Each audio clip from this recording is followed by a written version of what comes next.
एक ऐसी फ़्लाइट जो टेक ऑफ करती है लेकिन लैंडिंग कभी नहीं करती। ना रिकेज, ना बॉडीज़ और ना ही कोई फाइनल प्रूफ। भरे आसमान में ना जाने वो फ़्लाइट कहाँ गायब हो गई, इसका पता आज तक नहीं चल पाया है। फ़्लाइट में 12 चालक दल, 2 पायलट, 10 कैबिन क्रू मेंबर और 247 यात्रियों से भरी फ़्लाइट ना जाने आसमान में कहाँ गायब हो जाती है, इसका पता आज तक नहीं चल पाया है और ये एक मिस्टीरियस केस बन के रह गया है। तो हेलो गाइस, आज हम इसी फ़्लाइट का बारे में पता करेंगे। स्वागत है आपका फैक्ट ऑफ हाउ में। चलिए शुरू करते हैं एक और मिस्टीरियस केस के साथ। दिन 8 मार्च 2014, flight number MS-370 Malaysia airlines द्वारा एक अंतर्राष्ट्रीय हवाई उड़ान थी, जिसको कुआलालंपुर अंतर्राष्ट्रीय हवाई अड्डे से चाइना की राजधानी बीजिंग के लिए उड़ान भरनी थी। फ़्लाइट अपने तय समय 12:41 पर उसने उड़ान भरी और उसी दिन 6:30 बजे उसे चाइना की राजधानी बीजिंग पहुंचना था। इस फ़्लाइट को बीजिंग पहुंचने में लगभग 6 घंटे का समय लगना था। फ़्लाइट में 227 यात्री और 12 क्रू मेंबर सवार थे। उन सब में से किसी को यह भी अंदाज़ा नहीं था कि यह फ़्लाइट उनकी ज़िंदगी की आखिरी फ़्लाइट होने वाली है। वह सब तो फ़्लाइट में यह सोचकर बैठे थे कि वे अपनी मंजिल तक पहुंच जाएंगे, लेकिन उन्हें क्या पता था कि यह फ़्लाइट विमान इतिहास की सबसे रहस्यमय घटना बन जाएगी। फ़्लाइट 12:41 पे कुआलालंपुर इंटरनेशनल एयरपोर्ट से बीजिंग के लिए उड़ान भरती है और लगभग 38 मिनट बाद 1:07 पर विमान ने अपना आखिरी संपर्क किया।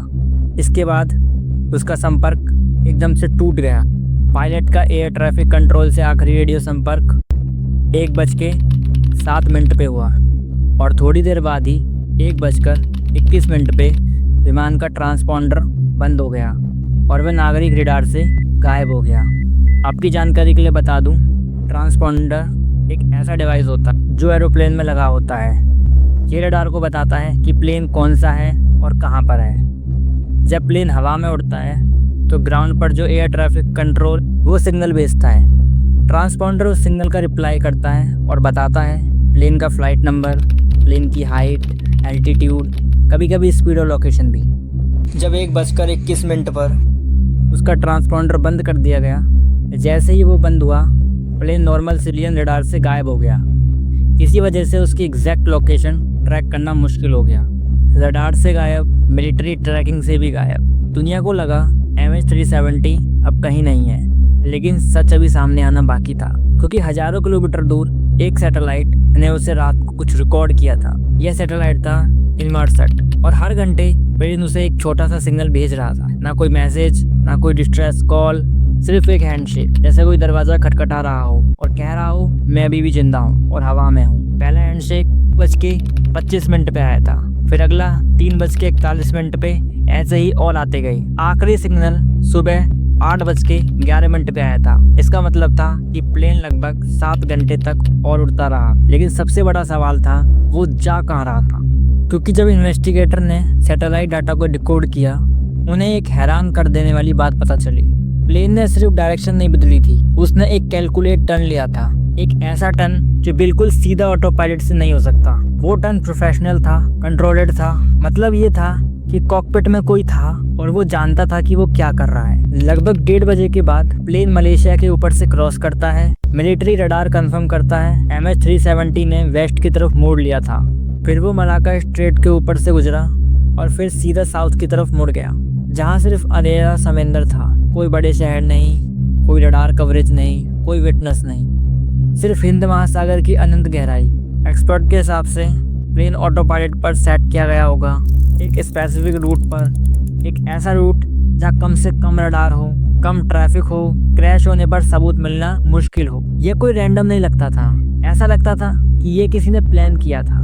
जब MS-370 ने मलाक्का स्ट्रेट को क्रॉस किया, तब दुनिया को शायद पता भी नहीं था कि कॉकपिट के अंदर आखिर चल क्या रहा है। लेकिन इन्वेस्टिगेटर ने डाटा एनालाइज किया और कुछ पॉसिबिलिटीज सामने आई, जिसमें से पहली पॉसिबिलिटी थी कॉकपिट में पायलट अकेला था। कुछ एक्सपर्ट्स का मानना है को पायलट शायद कॉकपिट से टेम्पररी बाहर गया हो, कॉकपिट का डोर लॉक कर दिया गया हो, प्लेन मैनुअली वेस्ट की तरफ मोड़ दिया गया हो। मॉडर्न एयरक्राफ्ट में कॉकपिट डोर बाहर से नहीं खोला जा सकता, अगर अंदर से लॉक हो। अगर ऐसा हुआ हो तो कॉकपिट में सिर्फ कैप्टन हो सकता था, लेकिन इसका कोई सीसीटीवी या वॉइस रिकॉर्डिंग प्रूफ नहीं मिला। कॉकपिट वॉइस रिकॉर्डर कभी रिकवर नहीं हो पाया। पॉसिबिलिटी दूसरी थी हाइपोक्सिया, ऑक्सीजन लॉस सिनेरियो। एक और थ्योरी कहती है कैबिन में ऑक्सीजन प्रेशर खत्म हो गया हो, सब लोग धीरे धीरे अनकॉन्शियस हो गए हो, प्लेन ऑटो पायलट पर चलता रहा हो। इस सिनेरियो में कॉकपिट में पैनिक नहीं होता, बस साइलेंस होती। लेकिन प्रॉब्लम ये है डायरेक्शन चेंज पहले ही हो चुका था। ये मैनुअल लगता है, यानी कि ये किसी के द्वारा किया गया था, यानी कोई तो था कॉकपिट में जो प्लेन को कंट्रोल कर रहा था। पॉसिबिलिटी 3 कहती है हाईजैक या फोर्स। अगर कॉकपिट में किसी ने जबरदस्ती कंट्रोल लिया हो, लेकिन कोई डिस्ट्रेस कॉल नहीं मिली थी, कोई स्ट्रगल का ऑडियो नहीं था, कोई टेररिस्ट क्लेम नहीं था, इसलिए यह थ्योरी वीक मानी गई और इस पर एक्सपर्ट्स का ध्यान ज्यादा नहीं गया। जब प्लेन साउथ की तरफ मुड़ा, सैटेलाइट डाटा सजेस्ट करता है कि प्लेन एक स्टीडी साउथर्न रूट पर सेट था। ये ऑटो पायलट मोड में हो सकता है। इस वक्त कॉकपिट में शायद साइलेंस थी, शायद एयरक्राफ्ट सिस्टम नॉर्मल था, शायद कोई कॉन्शियस ही नहीं था, या शायद कोई इंसान जानबूझकर प्लेन को दुनिया से दूर ले जा रहा था। लेकिन सबसे बड़ा सच ये था कि हमें कुछ पता ही नहीं था। कॉकपिट वॉइस रिकॉर्डर और फ्लाइट डाटा रिकॉर्डर कभी मिले ही नहीं, और जब तक वो नहीं मिलते कॉकपिट के अंदर क्या हुआ था वो सिर्फ एक अंदाजा ही रहेगा। उस रात कॉकपिट के अंदर क्या हुआ था यह सिर्फ 2 ही लोग जानते थे, लेकिन वो लोग कभी वापस आए ही नहीं। फिर दुनिया का सबसे बड़ा सर्च ऑपरेशन चलाया गया, प्लेन 239 लोगों के साथ, और कोई सिग्नल नहीं। जब कंफर्म हो गया कि MH370 बीजिंग नहीं पहुंचा, तब शुरू हुआ मॉडर्न एविएशन हिस्ट्री का सबसे बड़ा सर्च ऑपरेशन। सबसे पहले साउथ चाइना सी से शुरू किया गया। शुरुआत में सबको लगा प्लेन साउथ चाइना सी में क्रैश हुआ होगा। मलेशिया, वियतनाम, चाइना सबने अपने शिप्स और एयरक्राफ्ट भेज दिए। समुद्र के ऊपर हेलीकॉप्टर्स, नीचे नेवी के वेसल्स, रडार और सोनर इक्विपमेंट, लेकिन कुछ भी नहीं मिला। ना ऑयल स्पिल, ना डेब्रिस, जैसे प्लेन हवा में ही डिसॉल्व हो गया हो। फिर अचानक से इमर्थड सैटेलाइट डाटा सामने आया। इन्वेस्टिगेटर को पता चला सर्च गलत जगह हो रही थी। प्लेन नॉर्थ नहीं साउथ गया था, इंडियन ओशन की तरफ, और फिर सर्च का सेंटर शिफ्ट कर दिया गया। फिर वे सब इंडियन ओशन की तरफ ढूंढने गए, दुनिया का सबसे आइसोलेटेड और डीप एरियाज में से एक। यहाँ समुद्र की गहराई 4000 से 6000 मीटर तक है। ऑस्ट्रेलिया ने लीड ली। एडवांस अंडर वाटर ड्रोन्स, सोनर मैपिंग चिप्स और सैटेलाइट इमेजिंग का यूज हुआ। सर्च एरिया 1,20,000 स्क्वायर किलोमीटर से ज्यादा। सोचिए इतना बड़ा एरिया था जैसे पूरा एक छोटा देश समुद्र में ढूंढना। कोस्ट और स्किल्स की बहुत ज्यादा थी। यह सर्च ऑपरेशन हिस्ट्री का सबसे महंगा एविएशन सर्च बना। Hundreds of million of dollars खर्च हुए इसमें। 26 देश इन्वॉल्व थे, फिर भी मेन लीकेज नहीं मिला। लेकिन फिर थोड़ा सा ट्विस्ट आया। पहला सबूत 2015, 1 साल बाद घटना के।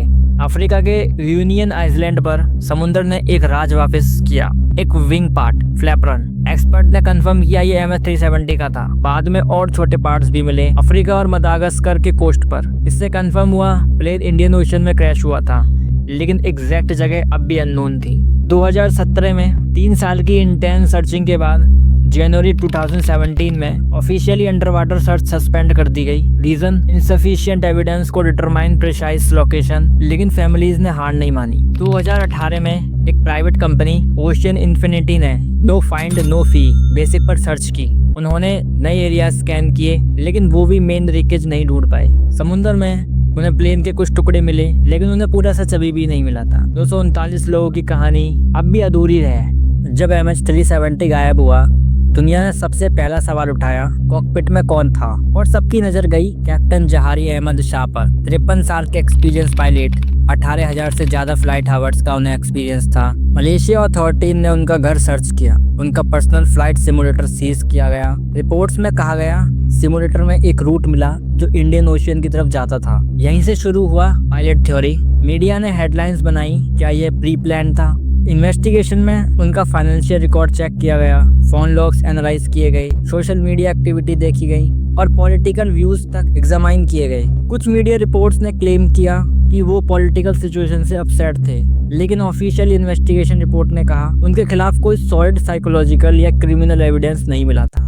इन सब में सबसे बड़ी प्रॉब्लम थी कि हमें कभी कॉकपिट वॉइस रिकॉर्डर मिला ही नहीं, इसलिए ना लास्ट कन्वर्सेशन पता चल पाई और ना कॉकपिट में स्ट्रगल हुआ या नहीं ये भी नहीं पता चल पाया। सब कुछ सिर्फ अंदाजा सा रह गया।